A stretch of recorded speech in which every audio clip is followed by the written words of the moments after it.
2025-yil 5-dekabr kuni Buxoro shahari 12-ixtisoslashtirilgan davlat umumta'lim maktabining 11-sinflari o'rtasida ingliz tili fanidan bellashuv bo'lib o'tdi.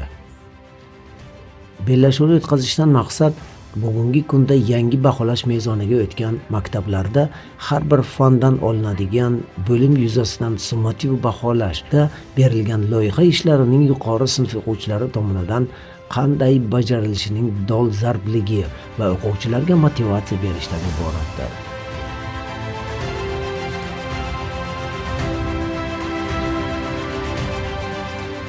Ingliz tili o'qituvchilari Hajjayeva Dilfuza Narzullayevna, Nurmat va Dilfuza Olimovna hamda Ismoilova Shahnoza Asrorovna tomonidan tayyorlangan qiziqarli shartlar o'quvchilarni mantiqiy o'ylashga, tinglab, tushunib, javobini topishga va ingliz tilida o'z fikrlarini mustaqil ifodalab berishga undadi.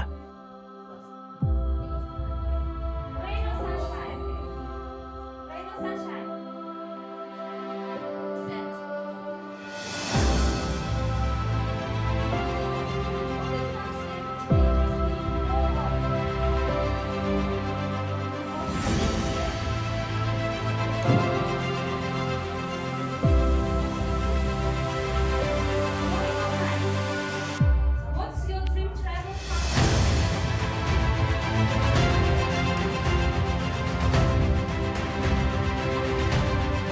Ayniqsa texnologiya mavzusida o'quvchilar tomonidan tayyorlangan loyiha ishlari va uning prezentatsiyasi mehmonlarga manzur bo'ldi. It's my turn, which shows us everything we see on the monitor.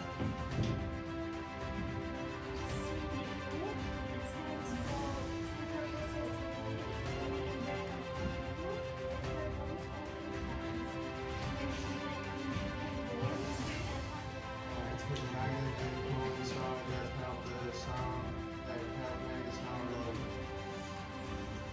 This is the mouse. This is objects. It's a finger and wheel. Talk about our new technologies and many stuff and artificial intelligence and creativity or general and others. We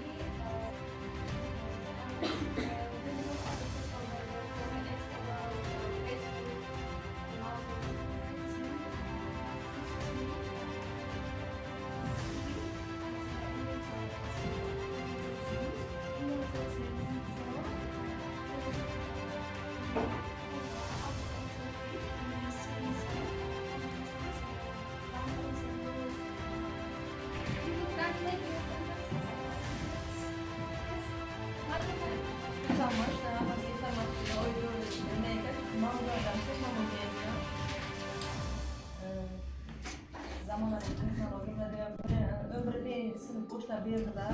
Ko'rda bizga informatik o'sha kompyuterlar yaratgan ekanlar, asosiy qismlarni va to'liq ma'lumotni berdilar. Bir bilan Andijon orasidagi farqni bo'ldi. Bellashuvda 11-B sinf o'quvchilari 1-o'rinni, 11-A sinf o'quvchilari 2-o'rinni hamda 11-V sinf o'quvchilari 3-o'rinni egallashdi va maktab ma'muriyatining esdalik sovg'alari bilan taqdirlanishdi.